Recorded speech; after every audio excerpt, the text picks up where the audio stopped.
We are out here in Studio City at the Lechner House, designed by Rudolf Schindler in 1949, built in 1949. It was renovated by Pam Shamshiri. There's a terramoto landscape. This is like my dream home. Yeah, Frank Escher on the exterior. Renovated the exterior. So really great creative team. My understanding is that this house had fallen into disrepair and Pam Shamshiri revived it and did a series of really tasteful interventions where, you know, I love it when I can't tell what's original, and sure you can see, you know, this is new tile, but I'd love to know what happened with all the built-ins, the plywood walls, I'm sure that stuff was thrashed. Yeah, some of our most interesting homes that we've gone into, we love seeing the before and after side by side, because you could really see how much work it goes into restoring these beautiful, remarkable homes. Yep, and this is one where I feel that quote that Julie Taylor tells the story, the publicist Julie Taylor tells the story of talking with Julius Schulman and asking him why he chose Raphael Soriano to design his house. And he replied that if you chose Neutra, you got a Neutra house. If you chose Schindler, you didn't know what you were gonna get. And if you chose Soriano, you got your house. But this is like, you didn't know what you were gonna get, because I wouldn't look at this house immediately and say, oh yeah, that's a Schindler house. Yeah. What I love about Schindler, like you said, his work varies so much, but there are a lot of Schindler moves that are happening in here. For instance, the one place I wanted to start off with is, imagine presenting this, in drawing form to a contractor and being like, wait, what do you want us to do? You've got all these like different shifts and pop-ups and Clerestory windows and things that are happening. And that's what I really love about Schindler, is that it's not easy to see in drawing. You really have to experience it three-dimensionally.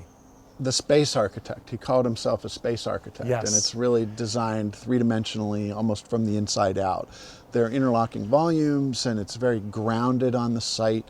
My understanding is that the pitch of the roof was inspired by Native American cave dwelling.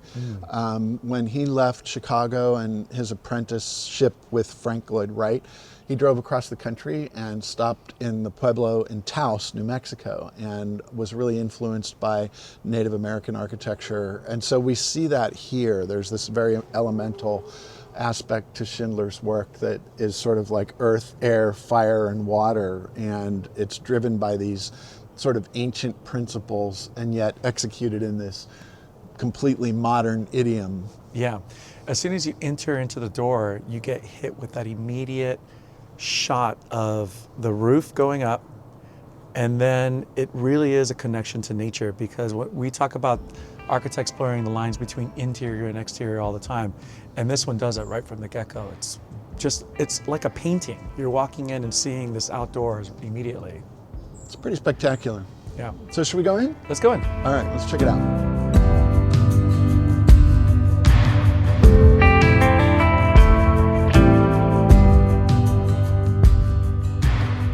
So this whole lower level, my understanding is that Pam Shamshiri created this new from scratch. There was nothing here. It was like a crawl space. And so, but when you walk in here, clearly those are Schindler pulls, they're Schindler cabinet details. This translucent green stain is obviously original, but yet none of this is original. It's just, it's been executed to match original details. And I'm sure she researched that linseed oil green translucent stain, and I just love it. This is a completely new bathroom that fools you and makes you think it's old. Yeah, I love these little moments here too, where the floor feels like it's level, and that's done very cleanly. But then underneath, what's happening is that the water's draining and it's sloped so that it helps it slope in the right direction. I think that's a really nice detail, that everything, all the flooring is flush, and yet there's things going on below.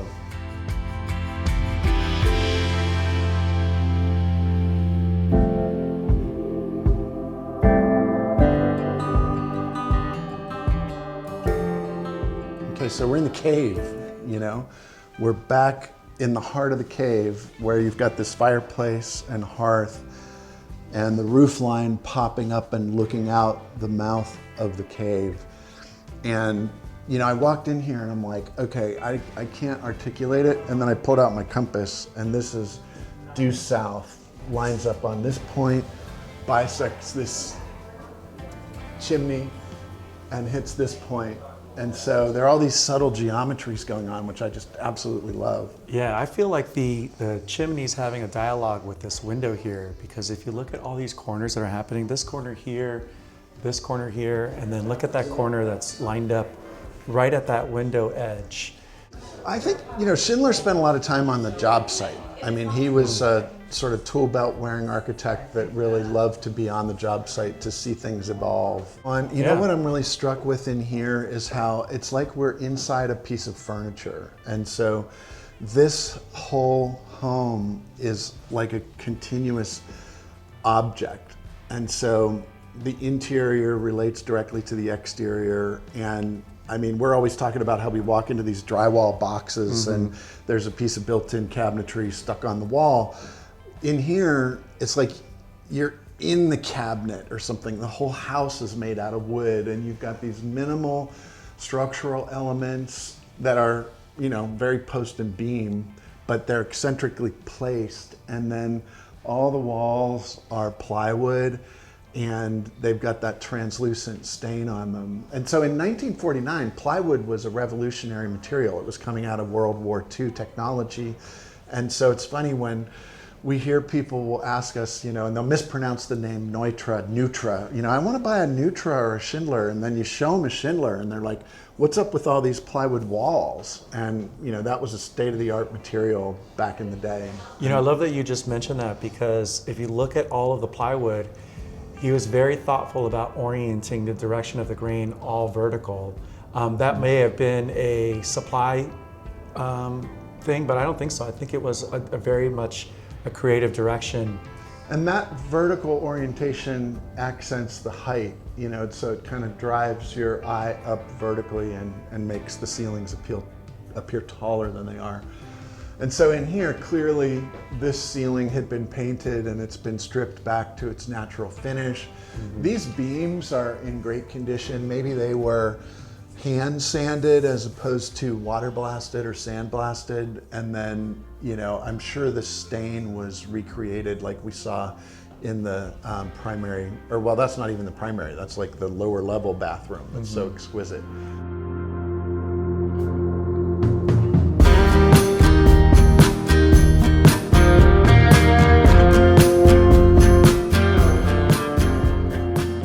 We're in the dining room. There's a bigger, slider that was probably rebuilt, connecting to an outdoor deck and an outdoor fireplace. But in here, you've got all these built-ins. I don't know what this does, but this, I guess, evidently opens and is what? Oh, probably alcohol. A little bar, Bar? I think. And then this vertical element separates the dining room from the living room. You can't really perceive it because there's a painting hanging on that wall now, but it's a glass wall with vertical elements that give you a visual connection to, in between the living room and the dining room, but make separate, unique spaces. What's interesting about proportions? I mean, the house is 4,000 square feet. Right. And if you look at the size of this dining room, it's very modest. It's taking up, 500 square feet of it. And I think that's like telling of the time too, because it wasn't like these grand gestures sometimes. Sometimes it was just a nice proportion sized dining room. It feels good. Yeah, it does. It's human scaled. And Yes. then, we've got our favorite thing, compression and release. This is, my hand at the end of my fingers is 8 feet. So this isn't 8 feet. This is barely probably 7 feet. And then we pop into the living room with the vaulted ceiling looking out.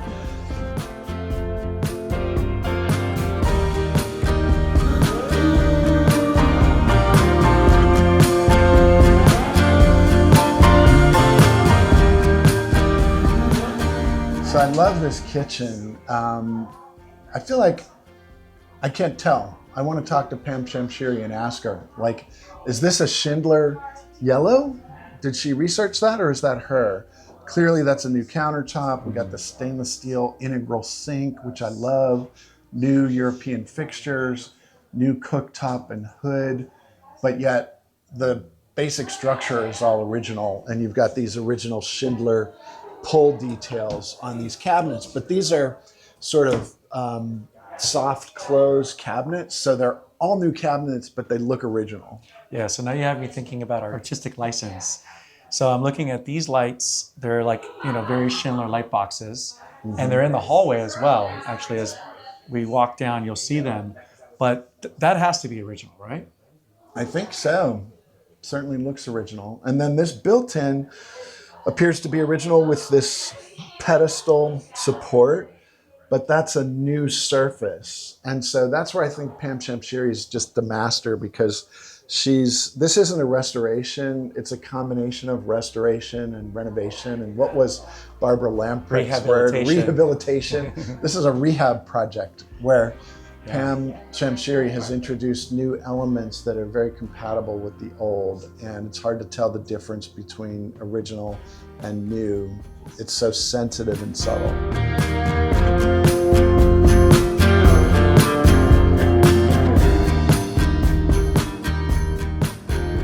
So we're in this other wing over here. And you know what it reminds me of is the dragon's tooth of Don Gaspard's house out in Mount Washington, where we've got this sawtooth edge here that is connected to the living room, dining room, kitchen wing by this long hallway. And so they're really two separate architectural elements that are articulated very differently. Mm-hmm. Yeah, but I mean, if you look at each one of these, they're like a painting in itself. You just keep going through and you see the perspective and the portrait that he's highlighting, and it's just remarkable. And on the backside, you've got this Clerestory window that you just see this row of green up there. And you know what? I'm looking at that Clerestory window and I'm seeing these little pencil rods that are probably 3/4 of an inch in diameter. I bet those are structural, because they're not security bars. And those windows, that's a long span to have no structure. I bet those are actually structural steel elements. But that Clerestory brings in light and the greenery that you're talking about. But when you mention Clerestory, my favorite Clerestory is at the end of the hallway, where there's a little 3-inch Clerestory that just brings light into this otherwise I gotta see dark it. I must have missed it.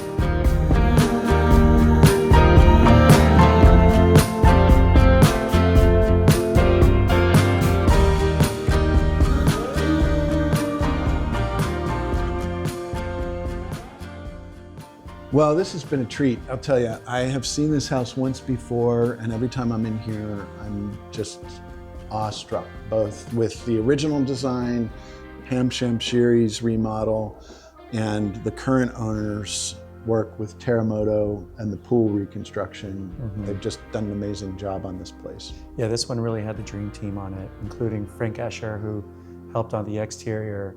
But if you guys do have a chance to get in here, I would highly recommend, or we recommend, because it's just remarkable being in here. Or let us know. One thing you may not know, we're actually realtors. We call ourselves architecture brokers. We help people buy and sell homes like this. And if you're a serious buyer, we'd love to get you in here and represent you in the sale. Yeah, it's got 4 bedrooms, 4 baths. It's a little over 4,000 square feet with a almost 17,000 square foot lot. And it's currently listed for $6.5 million. It's listed by George Penner of DC Penner at Compass, and Stephanie Stolper at Sotheby's. Yeah, so a big thank you to them for letting us in, and a thank you to Charlie Tashin as well. Yep. And you can see we're sitting in like built-in Schindler furniture, which is amazing, and built-in Schindler benches. This house is big, but it's got a modest personality, and it's really beautiful. Incredible. So can you believe we get paid to do this? I can't. High five me.